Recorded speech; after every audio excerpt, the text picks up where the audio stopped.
On a rainy morning in Portland, a single mistake changed everything. A worn-out maintenance worker dropped a tool from a ladder, just one slip of the hand, and a luxury car below was scratched. What should have been a small accident became a quiet war of power, pressure, and fear. A man with money decided an older worker was expendable. No shouting, no fists, just threats hidden behind contracts and city paperwork. But someone was watching, someone who didn't raise his voice, someone who stood still when others looked away. What happens next will make you believe in quiet miracles and second chances for the forgotten.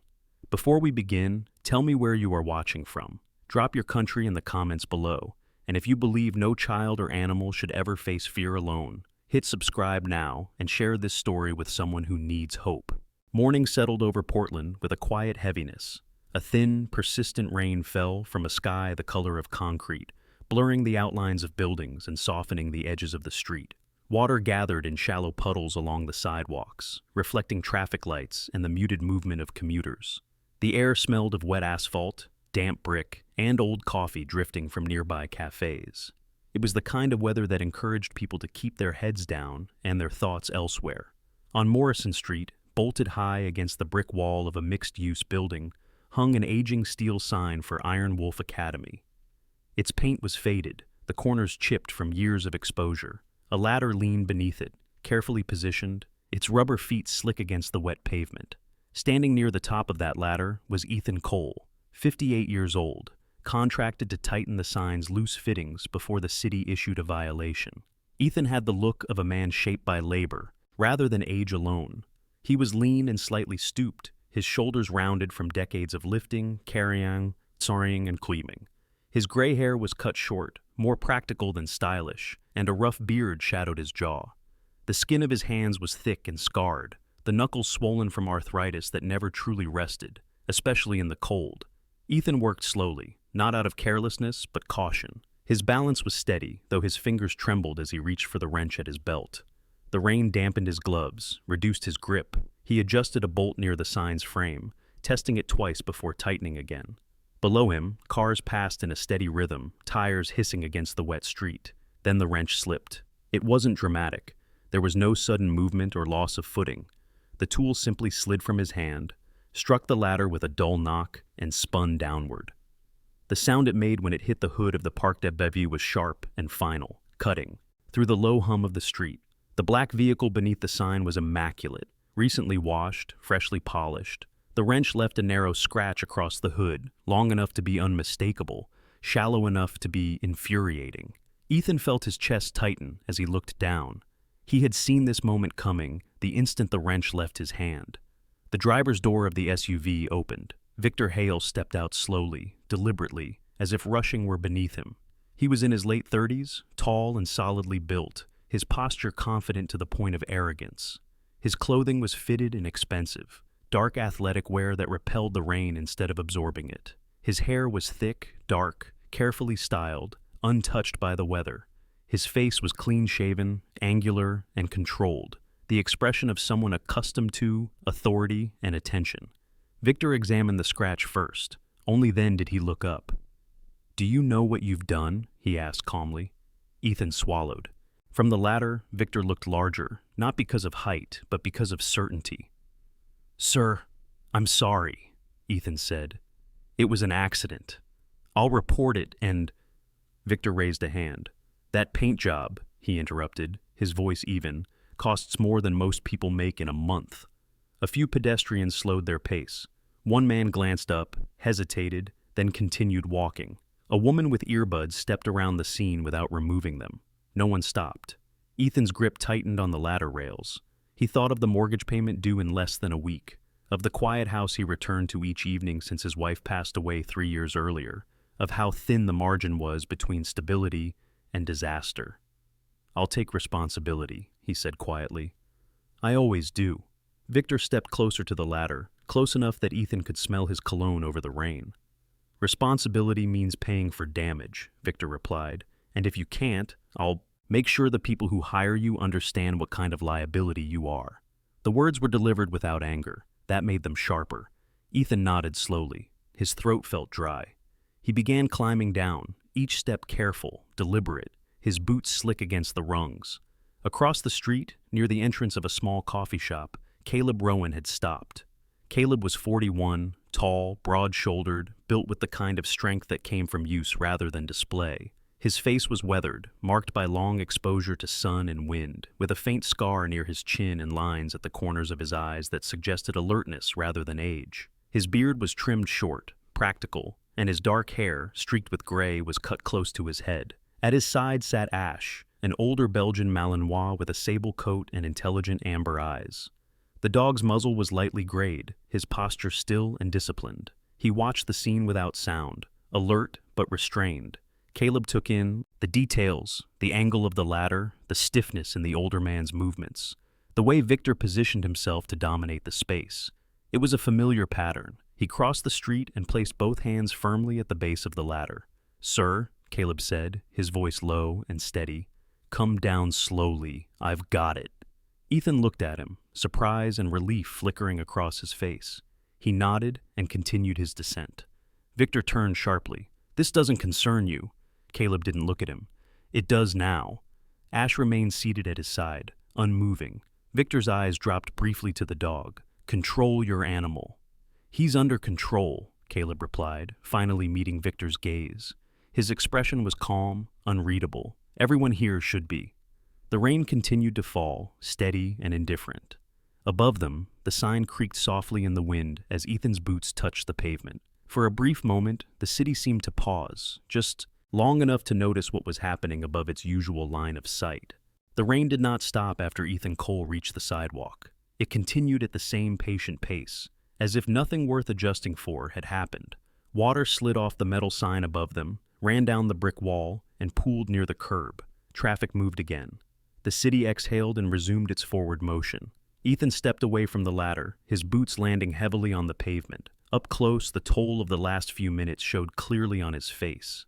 His skin was pale beneath the gray stubble, his eyes unfocused for a moment as he steadied his breathing. He wiped his hands on the thighs of his work pants, leaving dark streaks of moisture and grime.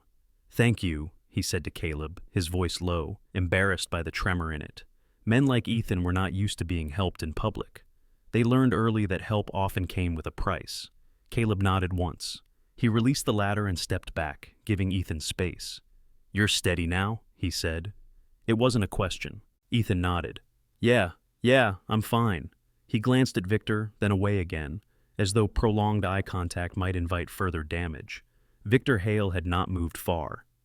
He stood beside the SUV, one hand resting lightly on the hood near the scratch, the other tucked casually into the pocket of his jacket. From this distance, the damage looked minor. Up close, it was just enough to offend someone who valued appearance above proportion.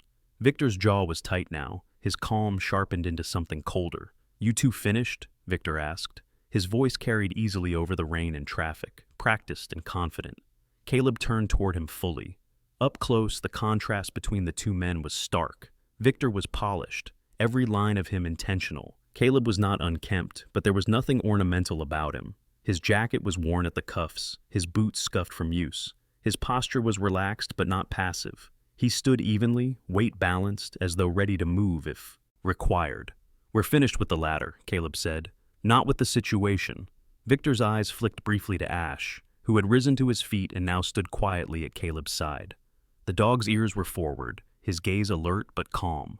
He did not bare his teeth, he did not growl. That restraint seemed to irritate Victor more than aggression would have. "You should leash your dog," Victor said. "This is a public sidewalk." "He's leashed," Caleb replied, lifting the strap slightly, "and trained." Victor gave a short, dismissive laugh. "Everyone says that." Ethan shifted his weight uneasily. "Sir," he said, addressing Victor again, "I'll give you my information. My company—" Victor cut him off with a raised finger. "Your company will hear from me," he said, "and you'll hear from them. Accidents have consequences." The word accidents hung between them, stripped of its usual implication of chance or forgiveness. Caleb watched Victor closely now, not with hostility, but with attention. He had seen this behavior before, men who mistook composure for authority, who believed calmness made cruelty respectable. "It was a single tool," Caleb said. "Minor damage. Insurance exists for a reason." Victor's gaze hardened. "I didn't ask for your opinion." "No," Caleb replied evenly. You didn't, but you're speaking as if intimidation is the only language available to you. It isn't. Victor turned his body slightly, angling his shoulder toward Caleb in a way that subtly claimed space. You don't know who you're talking to. Caleb met his eyes without flinching. I know exactly who I'm talking to. That was the moment Victor smiled again. Not out of amusement, but decision. Fine, he said. Let's make this simple. He gestured toward the sign above them, then toward the building entrance a few steps away. I own the academy in there. Iron Wolf. You cause damage to my property, you answer for it. If you want to involve yourself, do it properly. Ethan looked between them. I don't want trouble, he said quietly. Victor ignored him. His attention was fixed on Caleb. Come to my gym tomorrow, he said. Midday. We'll talk man to man. No dog, no audience. You can explain to me how minor damage works. Caleb didn't answer immediately. He glanced at Ethan, who stood slightly hunched, hands clasped together, rain dripping from the brim of his cap. The man looked tired in a way that went beyond the weather. What happens if I don't? Caleb asked. Victor shrugged. Then I handle this the usual way. Lawyers, calls, consequences. He smiled faintly. I'm very good at that. Caleb considered him for a moment longer. Tomorrow, he said. Noon. Victor's smile widened, satisfied. Good. He turned back to his car, signaling the end of the conversation as far as he was concerned. Don't be late. He climbed into the SUV, closed the door, and drove off smoothly, the engine's low growl fading into the rain. For a few seconds, no one spoke. Ethan let out a slow breath.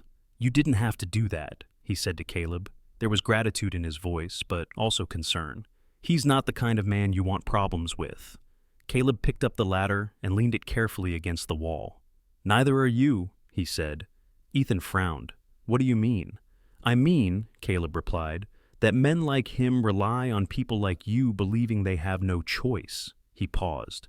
Do you have somewhere to be right now? Ethan hesitated. I was supposed to report back to the contractor, but I think I know how that call will go. Caleb nodded. Coffee? Ethan looked surprised. Sure, yeah. They crossed the street together toward the cafe. Ash walked at Caleb's heel, matching his pace without command. Inside, the warmth hit them immediately, fogging the windows and carrying the smell of roasted beans and damp coats. Behind the counter stood Lena Morales, a woman in her early 30s with dark hair pulled into a loose bun and tired eyes softened by habitually kind attention. She wore a faded green apron dusted with coffee grounds. Rough morning? She asked, taking in Ethan's damp clothes and strained expression. You could say that, Ethan replied. Lena glanced at Caleb, then at Ash. He's welcome, she said, nodding at the dog, as long as he behaves better than most people. Ash sat. Caleb almost smiled. They took a small table near the window. Ethan wrapped his hands around the mug as if drawing warmth from it were a necessary act of survival. I've worked maintenance most of my life, he said quietly. You try to stay invisible, do the job, don't make waves. Caleb listened. What happens now? Ethan shrugged. Depends how angry he is. He took a sip, then added, he's been known to make calls. Caleb nodded slowly. Then tomorrow isn't about the scratch, he said. It's about precedent.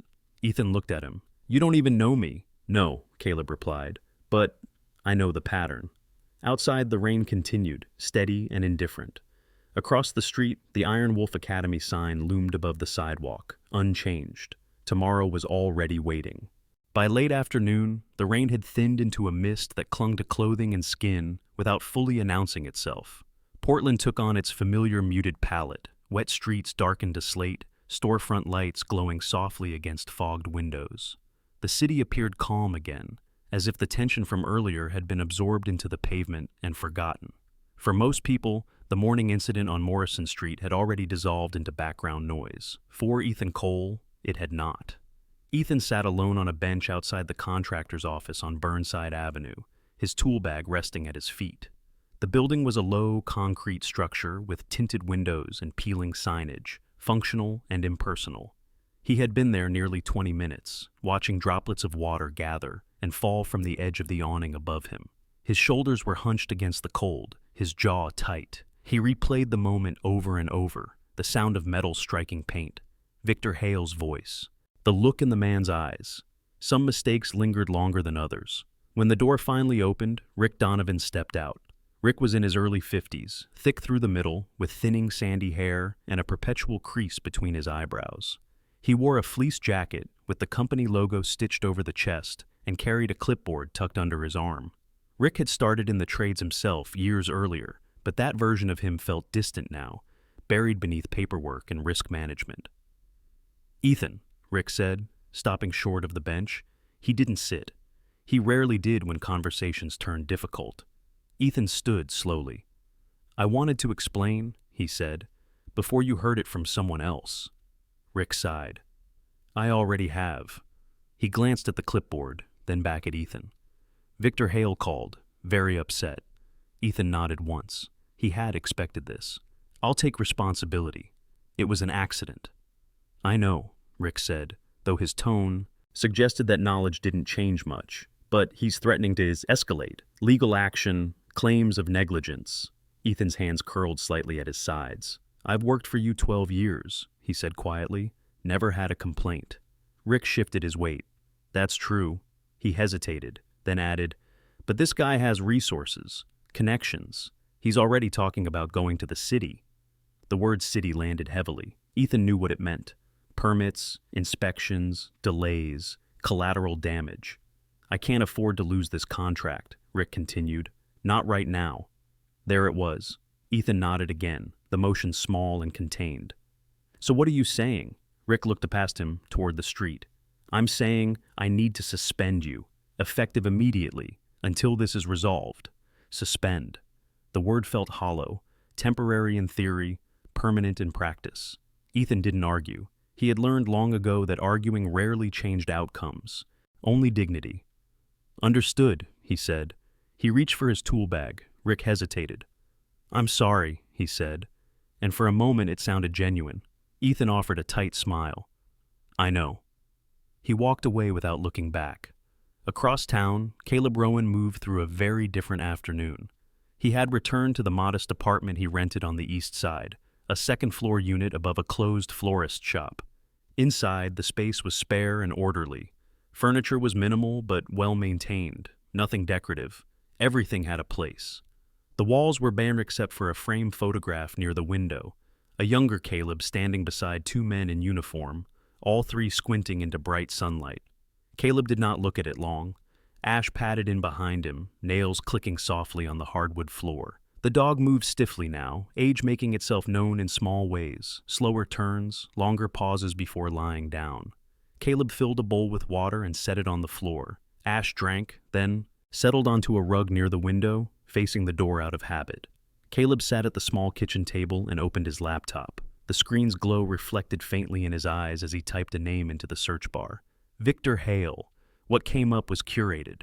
Social media profiles, promotional videos, testimonials. Victor smiling in crisp gym attire, surrounded by students in matching uniforms. Phrases like discipline, community, strength through respect. Caleb watched one video all the way through. Victor's voice was confident, persuasive. He spoke well. He always did. Caleb clicked deeper. Business records, lease information, reviews buried beneath the polished surface. A pattern emerged slowly, complaints dismissed as misunderstandings, former students mentioning contracts that were hard to exit, a few references to security fees paid by neighboring businesses. Nothing illegal on its face, nothing simple. Caleb leaned back in his chair. He knew better than to expect clarity at your first glance. Men like Victor rarely left obvious tracks. A knock at the door interrupted his thoughts. Caleb rose and opened it to find Martha Nguyen standing in the hallway. She was in her late 60s, small in stature, with silver-streaked black hair cut neatly at her chin. Her posture was straight, her expression alert.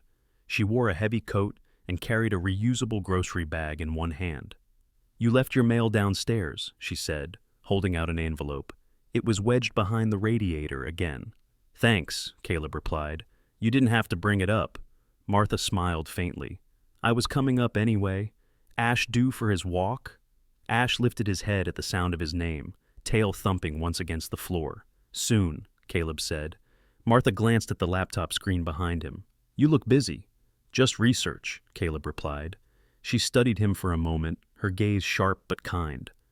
"Research tends to find trouble," she said. "You've always had a talent for that." Caleb didn't respond. Martha nodded once, as if confirming something for herself, and turned to leave. Later that evening, as the light faded, Ethan sat at his kitchen table staring at the phone. The house was quiet in the way only an empty home could be. He had not turned on the radio. He didn't want noise. He wanted certainty, and there was none to be had. When the phone finally rang, he answered immediately. "Hello?" "It's Caleb," came the voice on the other end. Ethan straightened slightly. "I was hoping you'd call." "How did it go with your contractor?" Caleb asked. Ethan exhaled slowly. "Suspended. For now." Caleb was silent for a moment. "I figured." "I don't blame you if you want to walk away from this," Ethan added. "You didn't ask for it." "I didn't," Caleb said, "but I'm not walking away." They spoke briefly about logistics, time, location, what Ethan should and shouldn't do. Caleb listened, more than he spoke.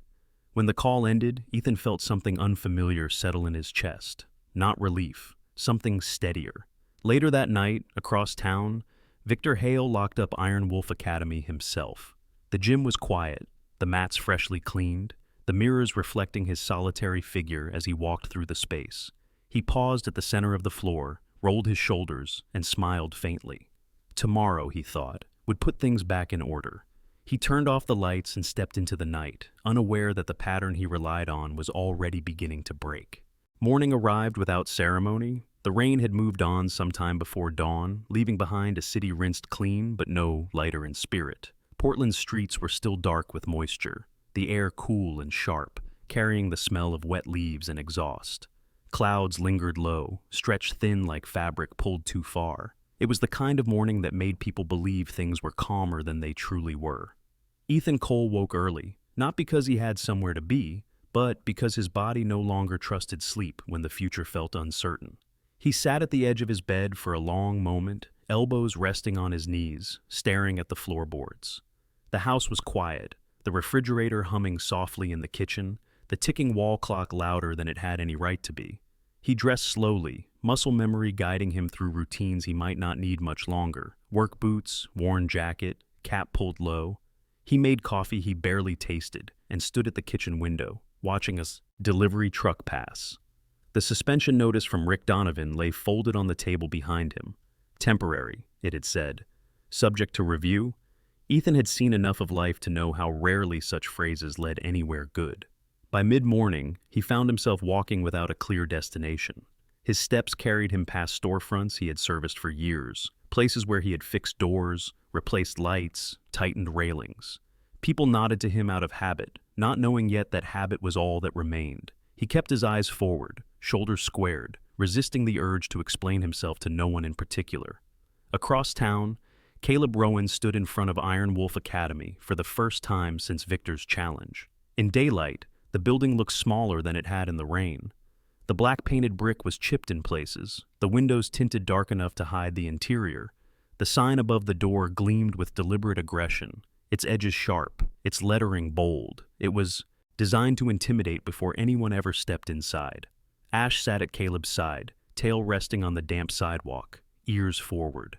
In the clear morning light, his age was more visible, stiffness in the hips, a slight clouding at the edges of his eyes. Still, there was nothing uncertain about him. He watched the entrance with calm focus. Caleb didn't go in, not yet. He stood across the street, hands in his jacket pockets, and observed. Parents arrived with children in crisp uniforms. Some smiled, others looked distracted. A man in his 40s with a shaved head and trimmed beard unlocked the front door. He moved with rigid efficiency, nodding curtly to those who greeted him. This was Daniel Cross, one of Victor's senior instructors. Broad-shouldered and thick-necked, Daniel carried himself with the posture of a man who believed rules mattered only when enforced. Years earlier, a knee injury had ended his competitive fighting career. Since then, his loyalty had attached itself to structure and authority wherever he found it. Caleb took note of how Daniel spoke to the students. Firm, clipped, no warmth. He filed it away. Later that morning, Caleb crossed the street and entered the small hardware store 2 doors down from the academy. The bell over the door chimed softly. Inside, the space smelled of oil and old wood. Behind the counter stood Harold Finch, a man in his early 70s with wireframe glasses and a thin white beard that framed a narrow face. Harold had owned the store longer than most of the surrounding businesses had existed. He leaned on the counter with both hands, posture bent but eyes sharp. "Morning," Harold said, studying Caleb briefly. His gaze flicked to Ash, then back again. "You're not one of Victor's." Caleb shook his head. "Just passing through." Harold snorted quietly. No one just passes through anymore. They spoke casually at first, about weather, about business slowing down. Then Caleb asked, without emphasis, "Iron Wolf's been here a while?" Harold's mouth tightened. "Too long." That was all it took.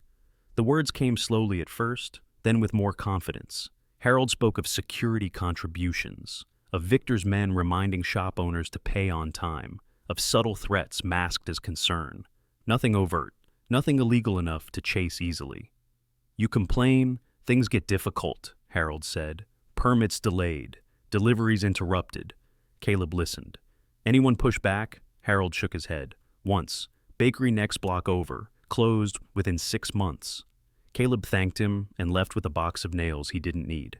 That afternoon, Ethan received a call from a number he didn't recognize. He hesitated before answering. "Hello?" "This is Karen Miller, City Code Compliance," a woman's voice said, professional and cool. "I'm calling regarding a report filed about unsafe maintenance practices on Morrison Street." Ethan closed his eyes. "Yes, ma'am. We'll need to schedule an inspection," Karen continued. "Until then, you are advised not to perform any contracted work within city limits." The words landed heavier than the suspension had. "I understand," Ethan replied, though he felt the ground shift beneath him.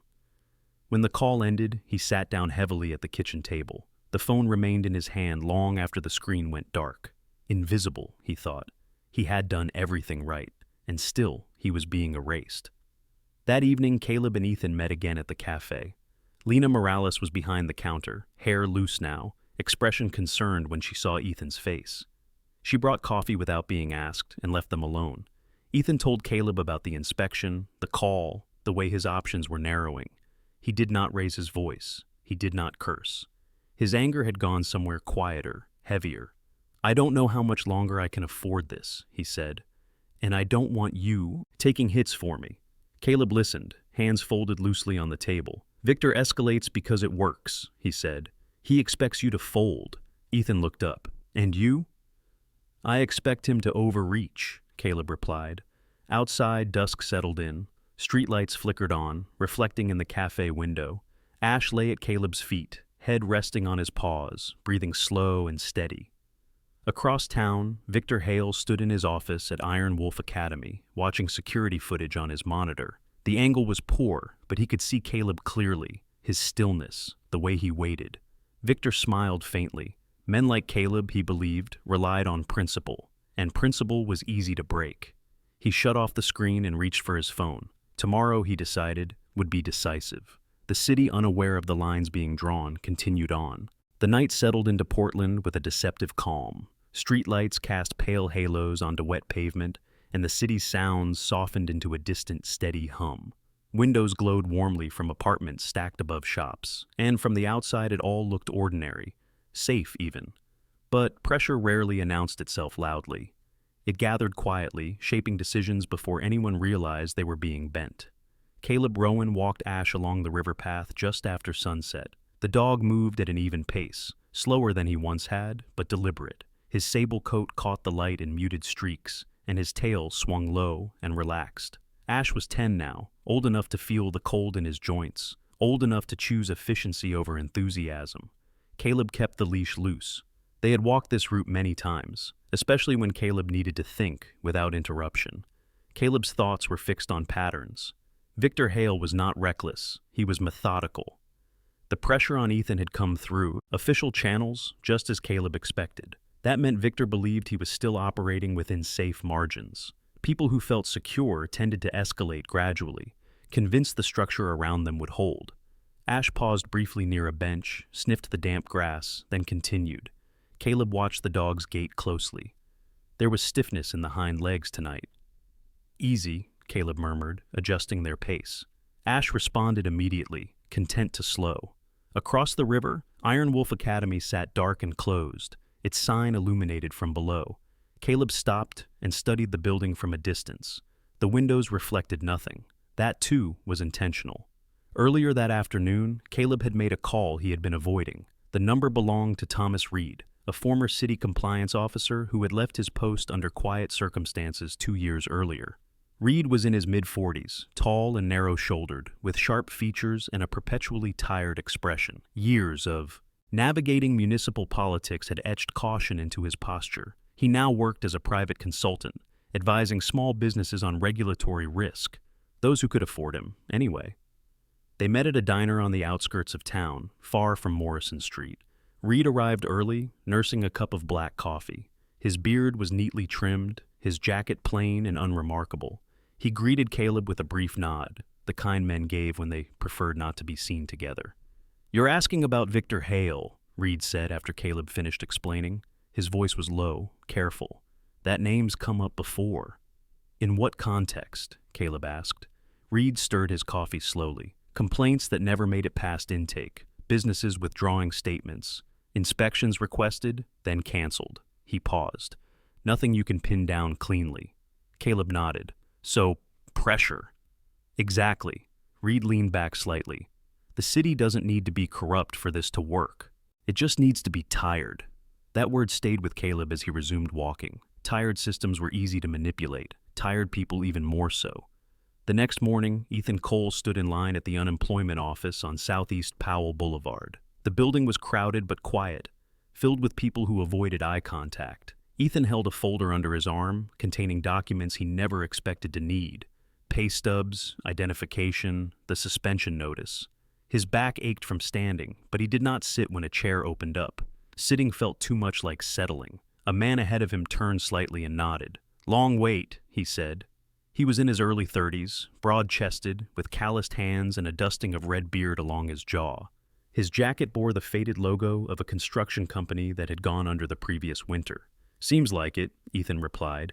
The man glanced at Ethan's folder. "Maintenance?" "Yeah," the man sighed. "Same story everywhere." When Ethan finally reached the counter, the clerk processed his paperwork with practiced efficiency. No sympathy, no hostility, just routine. That, Ethan realized, was the most discouraging part. Outside, he called Caleb. "I don't know how long I can hold out," he admitted. "They're doing this by the book." "I know," Caleb said. "That's the point." By late morning, Iron Wolf Academy was open again. Parents dropped off children for classes, their conversations casual, unaware of the tension coiling beneath the surface. Inside, Victor Hale moved through the gym with authority. He corrected students sharply, his tone precise. He thrived on control, on visible order. To his instructors, he was demanding but clear. To parents, he was reassuring. To anyone outside that circle, he was a problem that rarely announced itself directly. In his office, Victor closed the door and dialed a number from memory. "Daniel," he said when the line connected. "Yes, Daniel," Cross replied. The man's voice was steady, disciplined. "I want eyes on Rowan," Victor said, quietly. Daniel hesitated. "He hasn't done anything illegal," Victor smiled faintly. "Neither have we." Daniel understood the implication. He ended the call without further comment. That afternoon, Caleb received an unexpected visit. Martha Nguyen knocked on his door again, this time with a folded flyer in hand. "I thought you'd want to see this," she said, passing it to him. It was a community notice, Iron Wolf Academy hosting a public demonstration and open sparring session the following day, noon, the same time Victor had named. Caleb read it once, then again. "He wants witnesses," Caleb said. Martha studied his face. "You look like a man who's already decided something." Caleb folded the flyer carefully. "I'm deciding how to finish it." Martha nodded once. "Be careful," she said. It wasn't a warning, it was acknowledgement. That evening, Caleb met Ethan at the cafe again. Lena Morales poured their drinks and lingered briefly. "You okay?" she asked Ethan gently. "I will be," he replied. He wasn't sure if he believed it yet. Caleb laid the flyer on the table. Ethan read it, his hands steady. "That's tomorrow." "Yes," Caleb said. "Public, on purpose." Ethan looked up. "You don't have to do this." Caleb held his gaze. "I do." Ash lifted his head slightly, eyes moving between them, as if sensing the shift. His ears flicked once, then settled. Across town, Victor Hale stood alone on the mat after closing, shadowboxing in front of the mirrors. His movements were sharp, practiced, his breathing controlled. He caught his reflection and smiled. The city had always responded to pressure. Tomorrow would be no different. Outside, rain clouds gathered again, unnoticed by most. The lines had been drawn. Now it was a matter of who would hold. By the time noon approached, the clouds had thinned into a high, pale cover that let light through without warmth. Portland looked brighter than it felt. The streets around Iron Wolf Academy filled gradually, not with urgency, but with curiosity. Parents arrived early, children in neatly folded uniforms tugging at their sleeves. A few local shop owners lingered near their doorways longer than usual. People sensed that something was scheduled, even if they didn't yet understand what it was. Ethan Cole stood across the street with his hands buried deep in the pockets of his jacket. He had shaved that morning, the gray stubble gone, leaving his face looking older rather than younger. Without work to anchor his day, time had begun to stretch in uncomfortable ways. He shifted his weight from one foot to the other, studying the entrance to the academy. Every instinct told him to leave. Men like him survived by avoiding attention, not stepping into it. But leaving now would feel like surrender, and surrender had already cost him more than he was willing to admit. Caleb Rowan arrived a few minutes later, Ash walking calmly at his side. The dog wore a simple harness, dark and unmarked, the kind designed for function rather than display. In daylight, Ash's age was unmistakable. His muzzle was silvered now, his movements economical, but there was nothing diminished about his focus. He scanned the gathering crowd once, then settled into stillness beside Caleb. "You don't have to stay," Caleb said quietly to Ethan as he joined him. Ethan shook his head. "If I leave, it looks like he was right," he replied. His voice was steady, though his shoulders were tight. "I've spent too much time disappearing." Inside the academy, Victor Hale watched the crowd through the tinted glass of his office window. He had chosen his clothing carefully: a fitted charcoal training jacket, black athletic pants, clean shoes. Professional, restrained, not the attire of a man, spoiling for a fight, but of someone hosting a demonstration. He rolled his shoulders once, loosening them, then checked his watch. Everything was unfolding as planned. On the mat below, Daniel Cross organized the students with crisp commands. Daniel's movements were rigid, precise, shaped by years of compensating for the knee injury that had ended his competitive career. He believed in order, because disorder had taken something from him. To the children, he was stern. To Victor, he was loyal. He glanced toward the office once, awaiting the signal. The front doors opened fully, and the noise level inside rose slightly. Parents took seats along the walls. A few curious passers-by stepped in and stood near the entrance.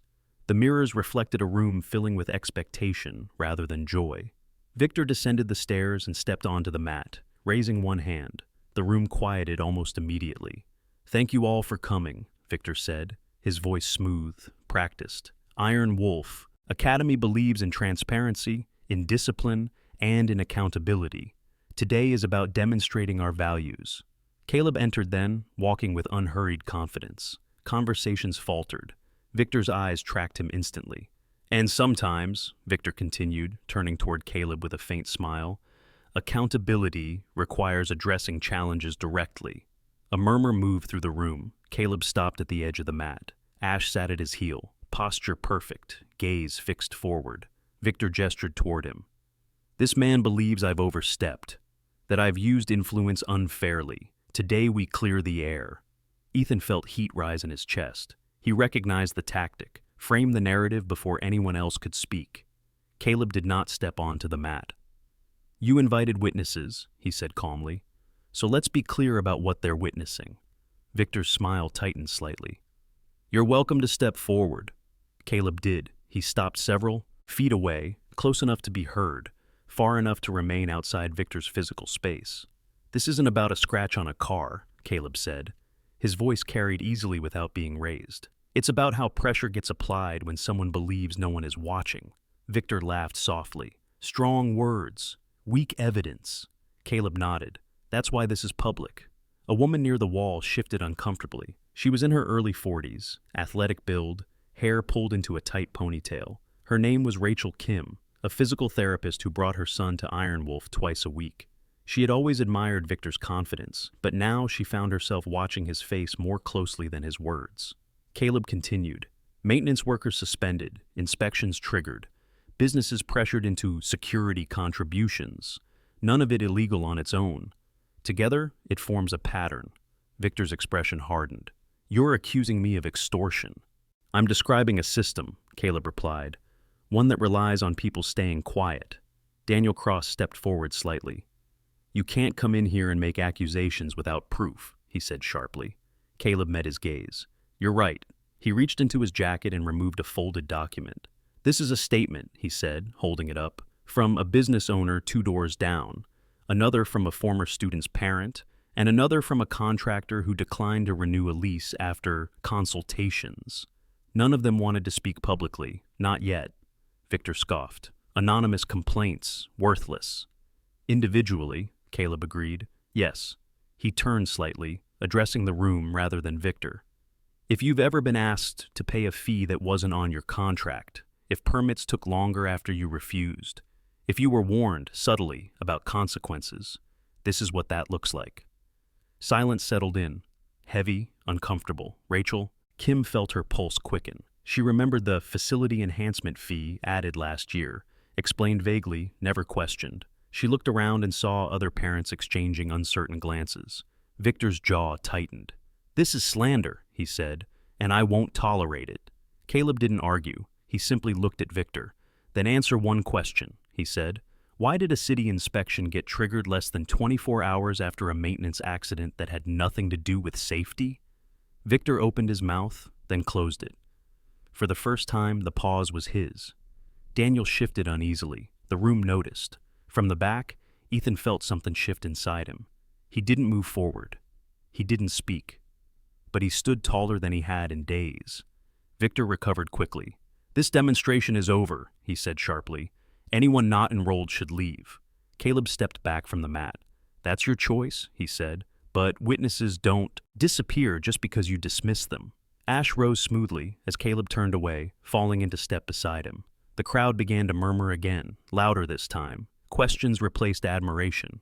Parents gathered their children more quickly than before. Rachel Kim watched Victor walk back toward his office without acknowledging anyone. She felt something settle uncomfortably in her chest, a doubt that wouldn't leave easily. Outside, the light had shifted. Clouds moved again, thickening, casting long shadows across the sidewalk. Ethan exhaled slowly. You didn't win, he said to Caleb. No, Caleb replied, but he didn't either. From his office window, Victor watched them leave. His hands were clenched at his sides. Pressure, he knew, could still be applied, but it would take a different shape now. The witnesses had weight. The afternoon after the demonstration did not explode the way Victor Hale expected. There were no sirens, no reporters, no immediate collapse of Iron Wolf Academy. Instead, there was something far more dangerous to a man like him: hesitation. Parents lingered longer at pickup. Conversations lowered when he entered a room. The mirrors still reflected his authority, but the eyes watching him had changed. Control, once assumed, now required effort. Victor returned to his office and closed the door with measured force. The room was immaculate. Clean desk, neatly stacked folders, framed certificates aligned with obsessive precision. He stood behind the chair for a moment, palms resting on the leather backrest, breathing through his nose. The pause on the mat replayed in his mind, the question he hadn't answered, the silence that followed. Silence, he knew, could be filled, but only if he moved first. He picked up the phone and dialed a number that wasn't saved under a name. Daniel, he said when Daniel Cross answered, I want the situation contained. Daniel's voice was cautious. Contained how? Pressure, Victor replied. Legal, contractual, no theatrics. Daniel hesitated. His knee ached when weather shifted. It always did. The injury that had ended his competitive career had taught him to value stability over pride. We need to be careful, he said. People are watching now. Victor smiled thinly. Exactly. Across town, Caleb Rowan sat at his kitchen table with a legal pad, mapping timelines. He worked with the same methodical focus he brought to everything else. Facts first, assumptions last. Ash lay nearby, chin resting on his paws, eyes half closed. The dog's breathing was slower than usual. Age crept in quietly, like pressure. Caleb's phone buzzed, a text from an unfamiliar number. He's calling parents tonight, telling them stories. Be ready. It wasn't signed, but Caleb suspected the source, doubt had begun to create fractures. By early evening, Ethan Cole received his own call. The number belonged to City Code Compliance again. This time, the voice was different. "Mr. Cole, this is Anthony Ruiz, Ruiz, the man said. "Senior Inspector. I'll be conducting the follow-up tomorrow morning." Ruiz spoke plainly, without Karen Miller's clipped distance. Ethan pictured him from the voice alone, mid-40s, practical, someone who preferred tools to paperwork. "I'll be there," Ethan said. After the call, Ethan sat quietly, hands folded, staring at the wall. He felt less afraid than he had that morning. Fear had given way to resolve. He texted Caleb the update. That night, Victor hosted a private meeting in the academy's back office. 2 instructors attended, along with Daniel Cross. The blinds were drawn, the overhead light cast sharp shadows across faces. Victor spoke calmly. "Parents need reassurance. Contracts need clarity. Anyone spreading misinformation needs to be reminded of their obligations." One instructor, a younger man with nervous eyes, shifted uncomfortably. "What about that guy, Rowan?" Victor dismissed the question with a flick of his hand. "He wants attention. Don't give it to him." Daniel watched Victor closely. Loyalty had always come easily when the rules were clear. Tonight, the rules felt malleable. He said nothing. The next morning broke cooler, the sky a pale wash of blue. Ethan met Anthony Ruiz outside the building on Morrison Street. Ruiz was exactly as Ethan imagined. Average height, sturdy build, dark hair cut short, a trimmed beard that framed a serious mouth. His boots were scuffed, his jacket functional. He greeted Ethan with a firm handshake. "Walk me through what happened," Ruiz said. Ethan did, sticking to facts, no embellishment, no bitterness. Ruiz listened, eyes tracking the ladder, the sign, the parking space below. He nodded occasionally, taking notes. "This inspection was expedited," he said finally. "That's unusual." Ethan said nothing. Ruiz straightened. "I don't like unusual," he added. Across town, Caleb waited in the cafe. Lena Morales poured coffee and slid a small envelope across the table. "Someone left this for you," she said quietly. "Didn't want to stay." Inside were photocopies, contracts, highlighted sections circled in pen, fees labeled vaguely, penalties outlined in dense language. Caleb recognized the structure immediately. Predatory, but careful. At noon, Victor Hale received a call he hadn't anticipated. "Mr. Hale," Anthony Ruiz said, voice steady, "I'll need to review your lease documentation and any correspondence with City Code Compliance over the past week." Victor kept his tone even. "Of course. Is there a problem?" "There may be," Ruiz replied. "I'll be by this afternoon." Victor ended the call and stared at his reflection in the darkened screen. He had miscalculated. Pressure worked best when unseen. This was becoming visible. That visibility spread. Rachel Kim canceled her son's class that afternoon, citing a schedule conflict. 2 other parents followed. Daniel Cross noticed the empty spaces on the mat. Absence, he realized, spoke louder than confrontation. By evening, Caleb met with Thomas Reed again. Reed studied the documents from the envelope, lips pressed thin. "These clauses," he said, tapping a page, "they're not illegal, but combined with city pressure, that's leverage." "Enough?" Caleb asked. Reed nodded slowly. "Enough to ask questions, and questions lead places." Late that night, Victor drove through the city without a destination. The SUV's interior was silent except for the hum of the engine. He replayed the week in his mind, searching for the moment. Control had slipped. It wasn't the scratch. It wasn't the demonstration. It was the pause. The first time someone hadn't filled the space he dominated. He returned to the academy and stood alone on the mat, fists clenched. Mirrors offered no comfort now. The following morning, the notice arrived. Not dramatic, just paper, slid under the office door. A request for records, a scheduled review. Victor read it twice, then once more. His jaw tightened. Across town, Ethan received a call from Rick Donovan. "Inspection's on hold," Rick said. "City wants more information." Ethan closed his eyes. "Thank you." When the call ended, he felt something unfamiliar settle in his chest. Not victory, but balance. Caleb watched Ash lift his head from the rug, ears pricking. The dog's tail thumped once. Outside, the city moved on, unaware of the shift beneath its feet. Control had not shattered, it had slipped. And once slipping began, it rarely stopped. The morning the review began, Portland felt unusually still. Not quiet, cars moved, doors opened, the city breathed, but deliberate, as if everything had slowed to watch itself. A low sun filtered through thinning clouds, catching on glass and wet leaves, turning puddles into brief mirrors. It was the kind of morning that rewarded patience and exposed hurry. Anthony Ruiz arrived at Iron Wolf Academy just before 9. He wore the same functional jacket as before, boots scuffed, beard neatly trimmed. He did not bring an entourage. 2 cardboard boxes were stacked neatly under his arm, empty and waiting. He paused at the door, read the posted hours, then knocked once before entering. Victor Hale met him in the lobby with a practiced smile that did not reach his eyes.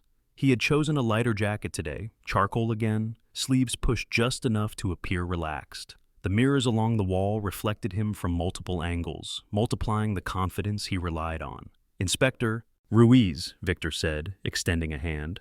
"We're happy to cooperate." Ruiz shook his hand briefly. "I appreciate that," he replied. His gaze moved past Victor, taking in the space, the polished floor, the framed certificates, the quiet order. He had seen places like this before. Order could be sincere. It could also be performative. They sat in Victor's office. Ruiz opened a notebook, uncapped a pen, and began without ceremony.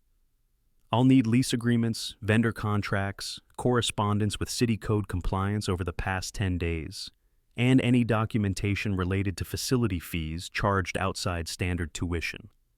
Victor nodded. "Of course." The boxes did not remain empty for long. Across town, Ethan Cole stood in his kitchen with his phone pressed to his ear, listening. Rick Donovan's voice was careful this time. "City's asked us to reinstate you," Rick said, "at least until the review concludes." Ethan closed his eyes. "Thank you," he said, and meant more than the words aloud. He hung up and stood there for a moment, breathing in the quiet. The clock ticked. The kettle clicked off. He poured himself a cup of coffee and sat at the table, hands steady now. It wasn't resolution. It was reprieve. For the first time in days, it was enough. Caleb Rowan watched Ash from the window as the dog navigated the small patch of sunlight on the floor, lowering himself with care. Age asked its price in increments. Caleb knelt and checked Ash's hips gently. The dog leaned into the touch, eyes half closed, tail thumping once. "We'll take it easy," Caleb murmured. Ash agreed without ceremony. At noon, the cafe buzzed more than usual. Lena Morales moved between tables with efficient warmth, hair pinned back, eyes bright with something like relief. "People are talking," she said quietly to Caleb as she set down his cup. "Not loudly, but differently." "That's how it starts," Caleb replied. A woman approached the table, hesitant but composed. Rachel Kim wore a windbreaker and carried a folded jacket over one arm. Her posture was straight, but her hands betrayed nerves. "Mr. Rowan?" she asked. "Yes." She sat. "I spoke with 2 other parents," she said. "We compared contracts. The fees weren't disclosed the same way." She paused. "We've asked for refunds." Caleb nodded. That took courage. Rachel gave a small, humorless smile. It took anger. Courage came after. Back at Iron Wolf Academy, the review progressed with quiet persistence. Ruiz asked questions. Victor answered. Daniel Cross sat nearby, jaw tight, knees stiff beneath the table. When Ruiz asked about security contributions from neighboring businesses, Daniel shifted, then spoke. Not much, just enough. The words came out measured, factual. He did not accuse. He described. Later, when Ruiz stepped out to make a call, Daniel remained seated. Victor turned to him slowly. "You didn't need to volunteer that," Victor said. Daniel met his gaze. "I didn't volunteer," he replied. "I answered." Victor's expression hardened. "Loyalty matters." Daniel nodded. "So does sleep." By mid-afternoon, the review had spread beyond the office. 2 additional inspectors arrived, procedural, unremarkable, serious. They photographed documents, tagged files, logged times. No one raised their voice. No one needed to. The day wore on. Outside, parents arrived and left with subdued efficiency. A few waved at Ethan when they recognized him working near the sign on Morrison Street again, ladder secured, movements careful. He returned the waves, a little surprised, a little proud. At dusk, Ruiz closed his notebook. "We'll be issuing a temporary suspension of certain fee collections pending further review," he said. "You'll receive formal notice." Victor stood, hands braced on the desk. "This is excessive," he said. Ruiz met his eyes. "It's proportional." The notice arrived the next morning. It wasn't dramatic. It never was. Just paper and dates and language that didn't argue. Victor read it twice. Then he sat. Over the next week, Iron Wolf Academy changed in small, visible ways. Classes were consolidated. Fees were refunded. A notice appeared on the door announcing a temporary closure for administrative restructuring.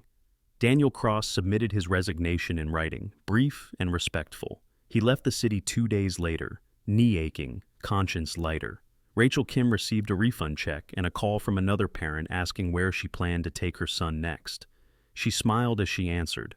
"Somewhere quieter," she said. Ethan's life found its rhythm again.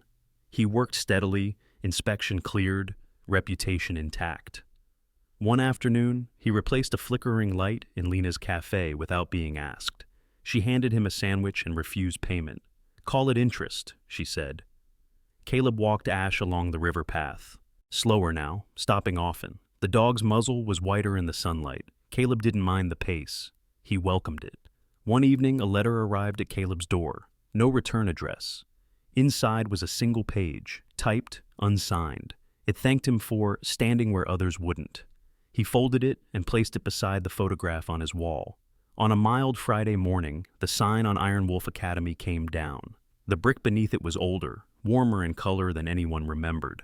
Workers moved carefully, harnesses clipped, tools secured. Ethan watched from below, coffee in hand, smiling faintly. He had insisted on proper safety lines this time. Old habits, improved.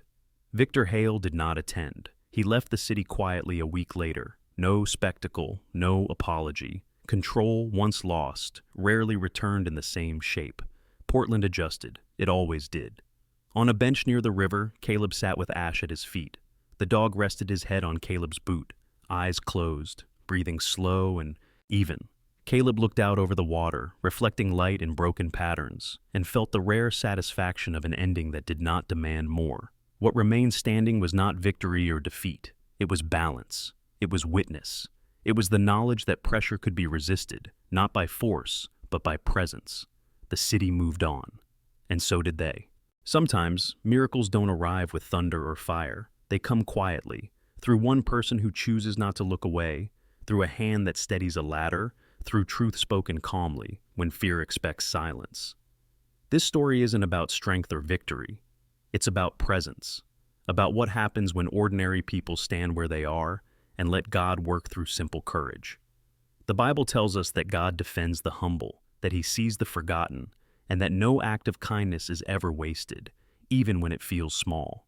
In our daily lives, we may never face cameras or courtrooms, but we all face moments where we can choose to stay silent or to stand gently for someone who cannot. And sometimes, that choice becomes a miracle. If this story touched your heart, please share it with someone who needs hope today. Leave a comment and tell us where you're watching from. We read every one. And if you believe that faith, kindness, and quiet courage still matter in this world, subscribe to the channel so we can continue sharing stories like this. May God bless you and your family. May He protect you in moments of fear, strengthen you when the road feels heavy, and remind you that you are never alone. And if you believe that God still works through everyday people, type Amen in the comments below.